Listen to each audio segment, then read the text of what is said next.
রাজশাহীর পুঠিয়া উপজেলার বেলপুকুর ইউনিয়নের ১ নম্বর ওয়ার্ডের অবস্থিত দোমাদি আদর্শ উচ্চ বিদ্যালয় আশপাশের কয়েকটি গ্রামের শিক্ষার্থীদের জন্য গুরুত্বপূর্ণ। এই প্রতিষ্ঠানটি দীর্ঘদিন ধরে জলবদ্ধতা ও কাদা পানির সমস্যায় জর্জরিত। স্টাফ রিপোর্টার শিহাব আলম সম্রাট জানান, সামান্য বৃষ্টি হলেই বিদ্যালয়ের মাঠ ও যাতায়াতের রাস্তা পানি জমে যায়, সৃষ্টি হয় কাদা ও জলাবদ্ধতা। এতে প্রতিদিন চরম ভোগান্তিতে পড়ছে শিক্ষক, শিক্ষার্থী ও অভিভাবকরা। স্থানীয়দের অভিযোগ, বিদ্যালয়ের যাওয়া রাস্তাটি বেহাল অবস্থার কারণে বর্ষা মৌসুমে পরিস্থিতিতে আরো ভয়াবহ হয়ে ওঠে। হাঁটু সমান কাদা ও পানি পেরিয়ে শিক্ষার্থীদের বিদ্যালয়ে যেতে হয়।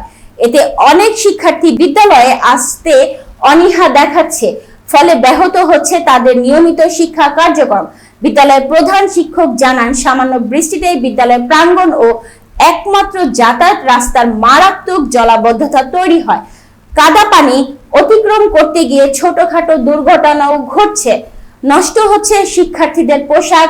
বর্ষা মৌসুমে শিক্ষার্থীদের উপস্থিতি ও আশঙ্কাজনকভাবে কমে যাচ্ছে।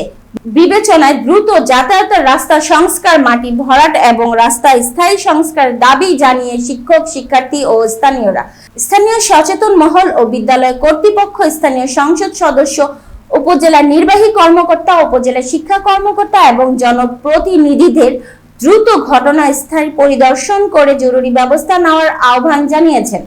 একটি শিক্ষা প্রতিষ্ঠানে স্বাভাবিক পরিবেশ নিশ্চিত করতে দ্রুত কার্যকর পদক্ষেপ নেওয়া হবে, এমন প্রত্যাশা শিক্ষক, শিক্ষার্থী ও অভিভাবকদের।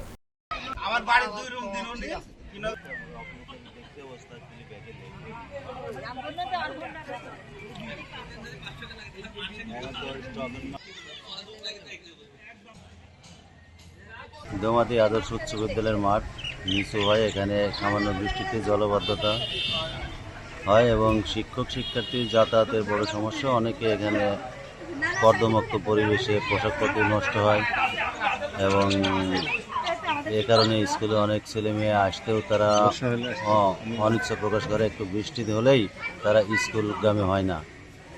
এমন অবস্থায় ঊর্ধ্বতন কর্তৃপক্ষের দৃষ্টি আকর্ষণ করছে যেন অচিরেই মাঠটা সংস্কারের ব্যবস্থা গ্রহণ করা হোক এবং অত্র এলাকার মাননীয় এমপি মহোদয়ের দৃষ্টি আকর্ষণ করছে।